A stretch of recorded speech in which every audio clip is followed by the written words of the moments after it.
வணக்கம் மக்களே, மற்றுமொரு உதவும் கரங்கள் நிகழ்ச்சியூடாக உங்கள் அனைவரையும் இன்றைய மாலை பொழுதில் சந்தித்திருக்கின்றேன். இன்றைய நாளிலும் உதவும் கரங்கள் நிகழ்ச்சியூடாக வட்டுக்கோட்டை அராளி பகுதியில் எங்களுடைய நிகழ்ச்சி கடந்து செல்ல காத்து கொண்டிருக்கிறது. குறிப்பாக இன்றைய நாளிலும் ஒரு தண்ணி வசதியை நாடி இருக்கக்கூடிய ஒரு குடும்பத்தோடு தான் எங்களுடைய நிகழ்ச்சி கடந்து செல்ல காத்து கொண்டிருக்கிறது. முதலில் நாங்கள் ஒரு விடயத்தை இந்த நிகழ்ச்சி மூலமாக கட்டாயம் அடையாளப்படுத்தியே ஆக வேணும். எத்தனையோ குடும்பங்கள், அதாவது 100க்கு மேற்பட்ட குடும்பங்கள் இந்த இடத்துல வறுமைக்குட்பட்டவர்களாக இருக்கிறார்கள்.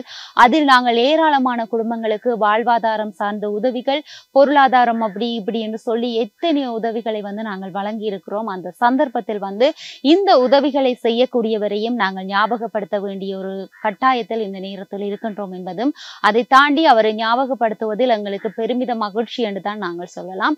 செந்தில் குமரனின் நிறுவனம் கனடா, அதாவது புலம்பெயர் தேசம் கனடாவில் இருக்கக்கூடிய செந்தில் குமரனுடைய நிவாரணம், அதாவது அவருடைய நிறுவனத்தின் மூலமாக அறவிடப்படுகிற நன்கொடை பணங்களை வைத்து இவ்வாறான மக்களுக்கு உதவி செய்து கொண்டிருக்கிறார். ஆரம்ப காலத்தில் உயிர் காக்கும் இருதய சத்திரை சிகிச்சையிலிருந்து ஆரம்பமாகி இன்று வரைக்கும் மருத்துவமனைக்கான உபகரணங்கள் மற்றும் வாழ்வாதாரங்கள், நடமாடும் மருத்துவ சேவைகள், இவ்வாறு ஒரு ஆரம்பத்தில் ஒன்றிலிருந்து ஆரம்பித்தது இப்போது 4ஆக மாறியுள்ளது. அவர் செய்கின்ற அத்தனை உதவிகளும் அவர் மற்ற மக்கள் அவரை வாழ்த்துகின்ற வேளையில் அவருக்கு பெருமிதமாக இருக்கும். அதை தாண்டி அவருக்கு பல மடங்கான கடவுள் கொடுக்கக்கூடிய ஒரு பிளஸ்ஸிங்கா கூட இருக்கக்கூடிய ஒரு விடயமாக இருக்கலாம். இவருடைய நிறுவனத்தின் மூலமாக இவரோடு சேர்ந்து பங்காற்றக்கூடிய மற்ற தொண்டர்களுக்கும் எங்களுடைய உதவும் கரங்கள் நிகழ்ச்சியாக நாங்கள் நன்றிகளையும் வாழ்த்துக்களையும் ஆரம்பத்திலேயே கோரிக்கொள்கின்றோம். எனவே எந்த ஒரு நபரும் நான் நன்றாக இருந்தால் சரி என்பதை தாண்டித்தான் இப்போது வாழ்ந்து கொண்டிருக்கிறார்கள். ஆனால் இவ்வாறு இருக்கின்ற பட்சத்தில் மற்றவர்களும் வாழட்டும் என்று சொல்லி தன்னால் முடிந்த உதவிகளை இன்று வரைக்கும் இந்த நிறுவனமாக ஒன்று சேர்ந்து பல பேருடைய நன்கொடை இவர்களுடைய உதவிகளாக மாறிக்கொண்டிருப்பதை நிகழ்ச்சியின் ஆரம்பத்திலே ஞாபகப்படுத்திக் கொண்டு இன்றைய நாளிலும் நாங்கள் அந்த குடும்பத்தை சந்திக்கலாம். வாங்க.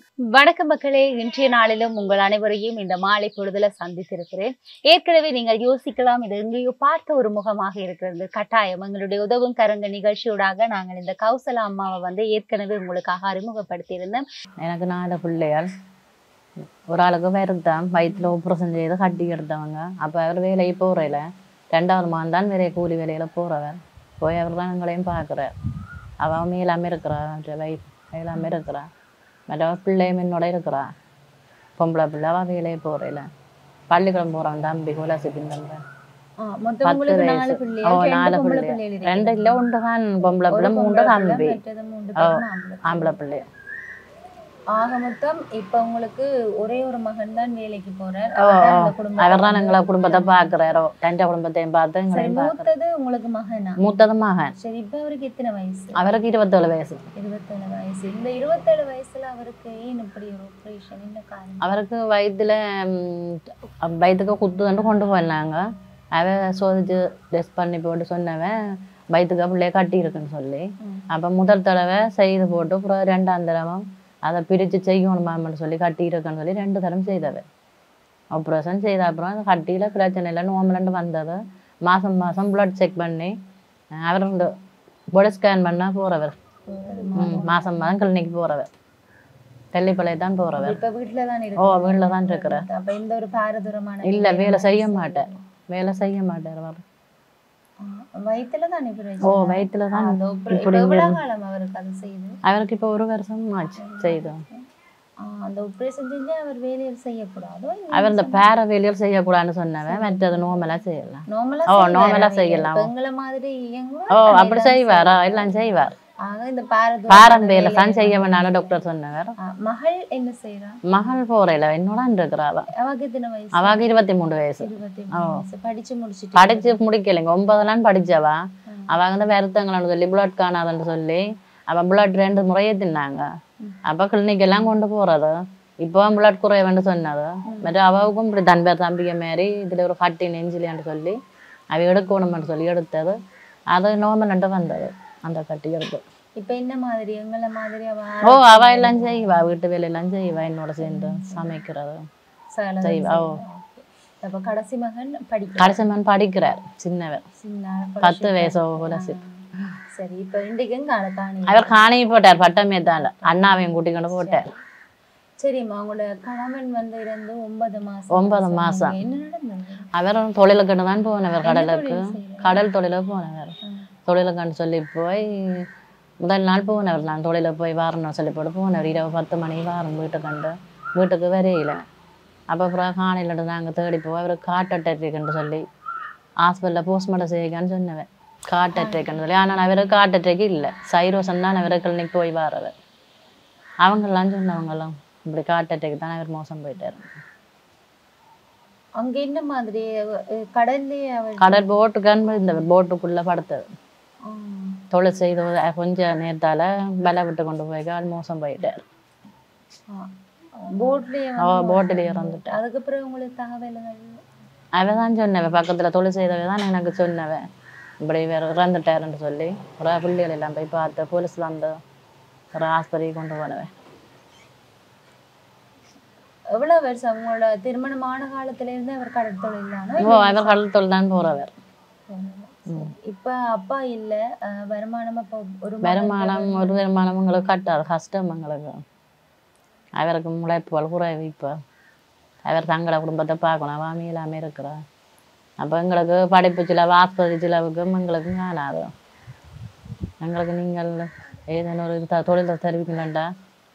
நீங்க என்ன மாதிரி உங்களுக்கு ஏதாச்சும் சுயதொழில்? சுயதொழில் எங்களுக்கு என்ன தருவீங்களும் வாழ்வாதாரம் மாதிரி அவங்களுக்கு இடவசதி? இடவசதி பின்னுக்கு உங்களுக்கு உதவி இல்லை ஒன்றும் தெரியல.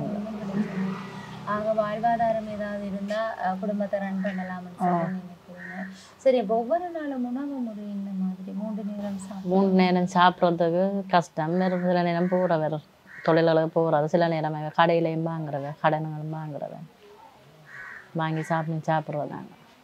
சரி, அப்போ அம்மாவுக்கு அரசாங்கத்தால என்ன கொடுப்பனவு இருக்குது? கொடுப்பனவு இந்த இது தாரவன், நலம்புரி தாரவன். 1500 முதல் தந்தவன், இப்போ 10,000 போடுறவன். அது கிடைக்கிறது ஒவ்வொரு மாதமுமா இல்லை 3 மாசத்துக்கு ஒரு? இல்லை, ஒவ்வொரு மாதம் தான் தர. ஒவ்வொரு மாதம் தான். அப்போ நீங்க இப்போ இருக்கிறது இந்த மாதிரி சொந்த வீடா? இது சொந்த காணி. சொந்த வீடுங்க. அது உங்களோட காலத்துல நீங்க கட்டின உங்களோட இடம்? இது சொந்த இடமா? இது சொந்த இடம், எங்கள்கிட்ட சொந்த இடம். நாங்க இங்கதான் பிறந்து இந்த ஊர்லாம் கல்யாணம் முடிச்சோம். கணவரும் இந்த இடம்? அவரும் இந்த இடம் தான். சரி, அவர் இருக்கும்போது எத்தனை வயசு அவருக்கு? அவருக்கு 53 வயசு. இப்போ 9 மாசம்? 9 மாசம், ஒரு வருஷத்துக்கு இப்போ 3 மாசம் இருக்கு. சரி, அவர் இப்படி கடல் தொழிலுக்கு போய்த்தான் அவருக்கு இப்படி நடந்ததுன்னு சொல்லி அரசாங்க ரீதியாக உங்களுக்கு ஏதாச்சும் கிடைக்கப்பட்டது? அரசாங்கத்தெல்லாம் நான் பதிவு செய்தவ இது ஒன்றும் கிடைக்கல. நாங்கள் பதிவு செய்து கொடுத்தனாங்க, நம்ம தெரியல. சரி, இப்போ உங்களோட குடும்பம் வந்து ஒரு பெண் தலைமைத்துவ குடும்பத்துல வந்து இருக்குதா? பிள்ளைகள் வந்து கல்யாணம் கட்டிட்டு சொன்னா அவைய பாக்குறாங்கன்னா, அப்ப நீங்க இப்ப ஒரு பெண் தலைமைத்துவ குடும்பத்துல வந்து நீங்க இருக்கிறீங்க. இப்படி இருக்கும்போது இந்த கிராம சேவையாளராக இருக்கலாம், கச்சேரியாக இருக்கலாம், அப்படி இப்படின்னு சொல்லி ஏதாச்சும் பெண் தலைமைத்துவத்துல இருக்கிறவைக்கு உதவிகள் பலது கிடைக்கிறது. அப்படி ஏதாச்சும் நீங்க? அது முதலில் இறந்த மூட்டம் 2 தரம் நிவாரணம் சொல்லி அரிசி தந்தவ. அதுக்கப்புறம் என்ன ஒன்றும் தெரியல. சொன்னவங்களுக்கு தெரியல. பிறகு உண்டோ இது வரைக்கும் இல்லை, தெரியல உண்டோ. மொத்தத்துல உங்களோட ஒரு மகன் உழைப்புல தான் நாங்க எல்லாம் சாப்பிடுறோம். உங்களுக்கு இப்போ ஒரு உதவி என்று சொன்னா அது வந்து ஒரு வாழ்வாதாரமாக தான் நல்ல.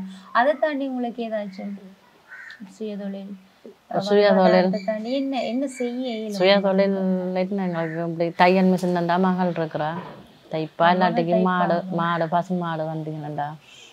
இவர் புல்லுகளுக்கு போய் எங்களோட மூத்த மகன் தான் புல்லு வெட்ட வேணும். நம்மள அவர் வயலுக்கு புல் எடுத்து போடுவார். ஒரு தொழிலை வந்து செய்தா நல்லா இருக்கும். வேற அந்த வீடு குறையா இருக்குக்கா. வீடு திருத்தம். இது என்னமா உங்களோட சொந்த காசுல? இது நாங்க இல்லைங்க, இந்த 3 கால் உலகம் வாங்கி திட்டமங்களை தந்தவ.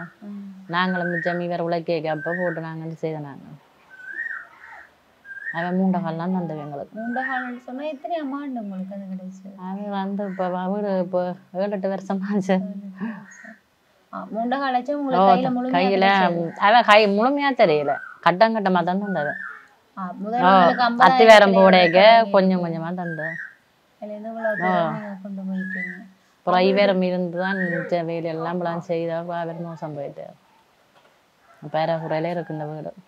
அப்ப இதுல உங்களுக்கு என்ன செய்யணும்னு நினைக்கிறீங்க? வீட்டுல உள்ளுக்கு என்ன மாதிரி? உள்ளுக்கு அதை 3 அறை, 1 குறையா இருக்குது, 2 தான் முழுமையா வேலை செய்தாங்க. மற்ற பிராந்தையும் இழுத்துருக்கு. கிச்சன் வேலை செய்யணும் அங்கே உழுகுற மூளைக்கு அந்த சமைக்கிற நேரம் கிச்சன் கீழே கீழே நிலம் இழுத்து தானே இருக்குது. 3வது தான் திருத்தணும் வேலை செய்யணும். மற்ற இதுவும் இழுக்க வேணும். ஆக மொத்தத்துல பிள்ளைகள் ஒரே ஒரு மகன் உழைக்கிறார், கணவன் இல்லை. ஏதோ உங்களால முடிஞ்ச அளவுக்கு ஒரு மகன் உழைப்பின் மூலமாக வந்து நீங்க ரன் பண்றீங்க. ஆக உங்களுக்கு ஒரு வாழ்வாதாரமா ஏதாச்சும் உதவி இல்லைன்னு சொன்னா உங்களோட மகளுக்கு ஏதாச்சும் ஒரு தையல் மிஷின் எல்லாம் இருக்கு. தையல் மிஷின் சரி எல்லாம் வாழ்வாதாரம். முறையில தையல் பழகி இருக்கிறாங்க. தையல் இப்பதான் கொஞ்சம் கொஞ்சம் பழகினவா, முழுசா இன்னும் பழகையில கொஞ்சம் பட்டி ஓடஸ் எல்லாம் வருமே உங்களுக்கு. அதுல ஓடஸ் வர குறை இங்க எல்லாரும் தைக்கிறவ தானே, கூட நிறைய தைக்கிறவ தானே, அப்ப குறை வரும். இது உங்களுக்கு வருமானத்தை தெரியுது அந்த தொழில்னு சொன்னா உங்களுக்கு நல்லதா இருக்கும். இப்ப நீங்க இப்ப இடவசதி இருக்கிறதால அப்படின்னா எங்களுக்கு வாழ்வாதாரம் மாடு ஆடுன்னு சொன்னா நாங்கள் வயல்ல புல்லு வெட்டிக்கிண்டு நாங்கள் போட்டு வளர்த்து பாலை கறந்து கடைகளை. இதுக்குமே நீங்க ஏதாச்சும் வேலை செய்தீங்களா? இல்ல நாங்க வீட்டுல தான் பேரோட வீட்டுல தான் இருக்கிறோம். சின்னாக்களை கூட சமைக்கிறதோ வீட்டுல தான் இருக்கிறோம். சரி, அப்ப உங்களுக்கு கணவற்ற சைட்டால ஏதாச்சும் சப்போர்ட்? அவங்க எல்லாம் கல்யாணம் செய்து அவைய பிள்ளை குட்டிகளோட அவங்க எங்களுக்கு ஒன்றும் தான் அறையில. அவை தாங்களும் தங்களோட பாடம். அவ தூர இருக்கணும். அவருக்கு அம்மா இருக்கிற அப்பா இல்லை, எனக்கு அப்பா இருக்கிற அம்மா இல்லை. அவை எல்லாம் தூர இருக்கிறேன். நெல்லுக்கடி அங்கால சாவச்சேரி அங்கால பெறத்துறை தூர இருக்கணும். இவற்றை செத்த வீட்டுக்கு வந்தவ எல்லாரும் வந்தவ 41 மட்டும் நின்றுட்டு அப்புறம் வாரையில அவ்வளோத்தோட முடிஞ்சது. நாங்களும் பிள்ளைகளும் தான் பார்த்தீங்க. சரி, 53 வயசுன்னு சொன்னா அது இறக்குற வயசும் இல்லை, எதிர்பார்க்காம நடந்தது. சரி, அவர் இயற்கையாகத்தான் மரணிச்சவர்ன்றதை நீங்க நம்புறீங்க தானே? அவருக்கு அப்படி வேறாதான் நாங்க நினைச்சது. இதுக்கு முதல்ல அவருக்கு நோய் வாய்ப்பு? அவருக்கு நோய் வாய்ப்பு இருக்குது. அவருக்கு சைரோசன் இருக்கு. அவருக்கு நினைக்க போறவர் சைரோசனுக்கு நினைக்க போறவர். ஆனால் ஹார்ட் அட்டாக்னு சொல்லி அவன் போஸ்ட்மார்ட்டம் செய்ய தான் சொன்னவன். போஸ்ட்மார்ட்டையில தான் அவருக்கு ஹார்ட் அட்டாக் தான் இறந்தவர்னு சொல்லி. சரி, அவர் தொழிலுக்கு போறதுக்கு முதல் நாள் எல்லாமே நல்ல மாதிரி இருந்தவர். நல்ல மாதிரி எங்களுக்கு எல்லா வேலையும் அவர் தான் செய்து தரது. எல்லாமே எல்லாம் செய்து தந்துட்டு பின்னேரம் இப்படி இந்நேரம் போல வலிக்கிட்டவர் தொழிலுக்கு போவார். இரவுல தான் வளமையா போறோம். இரவுல தான் கூட போறா. தனியா தான் தொழிலுக்கும் போறவர். தனியா தான் போறார். 2 தனியா தான் போனவர். போட் எல்லாம் இந்த மாதிரி தனியா வச்சிருக்கிறாரோ இல்லையா? போட் அங்க பக்கத்துல ஆக்களோட போறவர். ஆக இங்க இருந்து வேற வேலை வச்சுக்கிறார். வேலை உண்டு அவங்களோட போறது. அன்றைக்கு அவ போயில. இவர் தனியா தான் போனவர். வளமையா போறவ போயில இவர் தனியா வளமையா போறவங்கள போனவர். ஆபத்துல போயிட்டு வாரன்ல போனார். 10 மணிக்கு வாரன். சரி, இப்ப அட்டாக்னு சொன்னா 3 அட்டாக் இருக்கு. அதுல ஏற்கனவே அவருக்கு அட்டாக்னு சொல்லிங்கோ இல்ல. அட்டாக்கு ஒரு காலம் ஹார்ட் அட்டாக் எங்களுக்கு எதுவும் இருக்காது. அவருக்கு சைரோசன் தான் இருக்கு. ஆனா அட்டாக்னு சொல்லி தான் சொன்னேன். போஸ்ட்மார்ட்டம் சொல்லி தான் சொன்னேன். அட்டாக் அவருக்கு உண்டு. ஒரு காலமே அட்டாக் இல்லை. தெரிஞ்சிருக்கணும். ஆனால் சைரோசன் காலமையில அந்த டீ குடிக்க முதல் மருந்து குளிச்சா விளங்குவார். தொழிலை போட்டு வந்து மருந்து குடிச்சிட்டு தான் அப்புறம் மிச்ச வேலை குளிச்சுட்டு சாப்பிட்றது. அதெல்லாம் ஒழுங்காக தான் செய்து கொண்டு வந்தவர். கிளினிக்கெல்லாம் காட்டிட்டு வந்தவர். அட்டாக் இருக்கணுங்கிறது தெரியாது. மொத்தத்துல கடைசியில அட்டாக்ல தான் இறந்தவர் அப்படின்ற ஒரு இதே வந்து நாங்கள் அட்டாக்னு சொல்லி தான் அவ சொன்னாப்புல அப்படியே நம்பிக்கொண்டு இருக்கிறோம். நம்பிக்கொண்டு இருக்கிறீங்களா? இப்ப இது வரைக்கும் நீங்க நம்பல. நாங்கள் சைரோசன் தானேங்க. அப்போ நாங்கள் ரெண்டு நினைக்கல. அட்டாக்னு சொல்லி நினைக்கல. அவ தான் சொன்னேன் அப்படி. நாங்க நினைக்கிற மாதிரி எல்லாமே அது சரியா நடக்கக்கூடும். சரி, இப்ப மூத்த மகனுக்கு வந்து ஏதாச்சும் வேலை தெரியுமாண்டா அவர் என்ன செய்வார்? வெளியில போயோ சரி வீட்டில இருந்து அவர் ஒரு தொழிலை ஊக்குவிக்கணும் செய்யணும். அவர் இந்த மாடன்னு சொன்னா வளர்ப்பர். அப்படி இல்லைன்னு சொன்னா என்ன தொழில் கடல் தொழில் இது. இதுக்கு முதல்ல ஏதாச்சும் செய்திருக்கிறாரு? அவர் தொழிலுக்கு போற அப்பா தான் போறவர். அப்பா இறக்கும் வரைக்கும் மூத்த மகன் வேலைக்கு போறீங்க? அவர் மூத்த மகன் போனவர். ஆயுர்வேதம் போனவர். அதுக்கு முதல் கூலி வேலைக்கு ஆயுர்வேதத்துல வேலையை போறவர். அப்பா அவங்க போறல. இப்போ போறதுண்டா சொன்னேன். இந்த வெட்டுறது குத்துறது, இந்த கண்டுகள் வெட்டுறது தண்ணீர் வைக்கிறது. அப்போ அதனால அவன் சொன்னவன் இந்த பேர வேலைகள் செய்ய வேண்டாம்னு சொல்லி வேறு யாக்களை பிடிச்சி செய்யணும். எங்களோட மகன் போறையில் எனக்கு வாழ்வாதாரமாக ஒரு பால் மாடு ஒன்று சாப்பிட்டு தருமாறி கேட்டுக்கொள்கிறேன்.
என்ன கொஞ்சம் வித்தியாசமாக இருக்குதுன்னு சொல்லி பார்த்தீங்களாக இருந்தால், இந்த அம்மாவுடைய காணொளியில வந்து இந்த அம்மாவுக்கு கணவன் இல்லை. அவருடைய திடீர் இறப்பின் மூலமாக வந்து வீட்டில் அநேகமான கஷ்டங்கள், வறுமைகள், பிள்ளைகளை பார்ப்பதற்கு, அவர்களுடைய வைத்தியசாலை செலவுக்கு அப்படி இப்படின்னு சொல்லி தேவைகள் என்பது அதிகமாகி கொண்டிருக்கிறதை தவிர குறைந்த பாடு இல்லை என்பதுதான் உண்மை.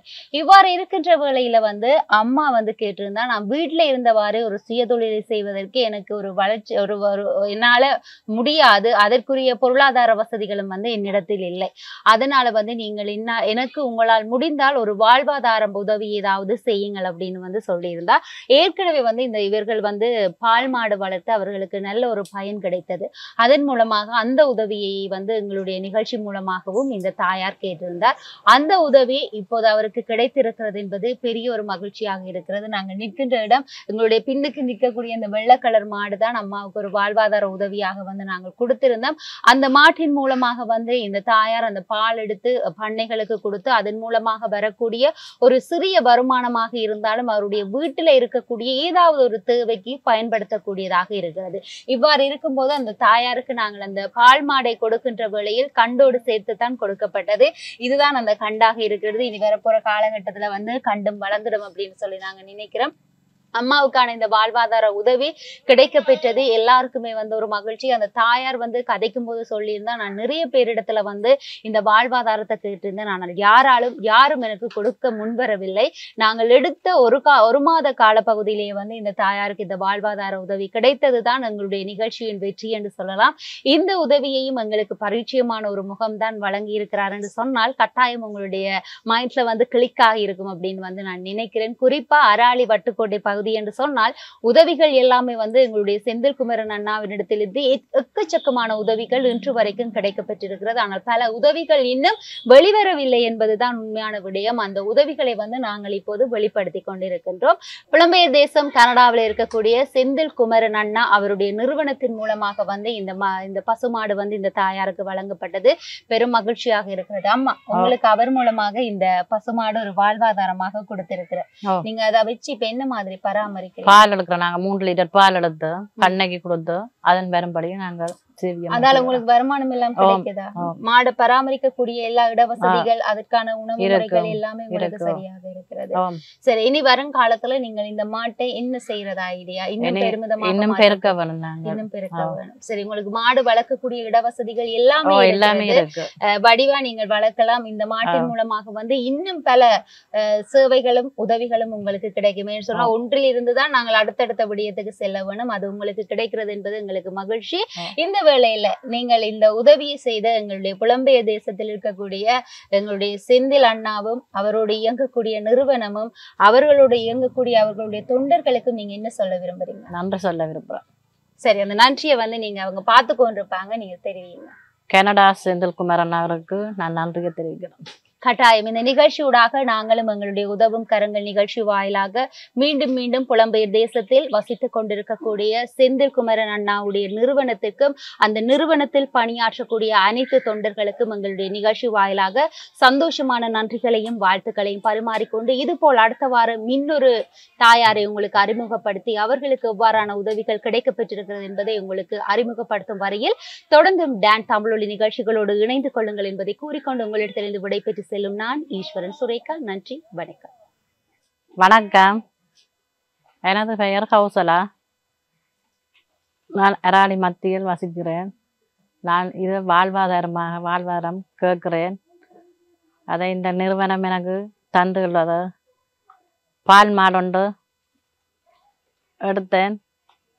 3 லிட்டர் பால் இழுக்கிறனாங்க. அதை பண்ணையை கொடுத்து செய்கிறேன். கனடாவில் இருக்க செந்தில்குமரன்ல அவருக்கு நன்றியை தெரிவிக்கிறேன்.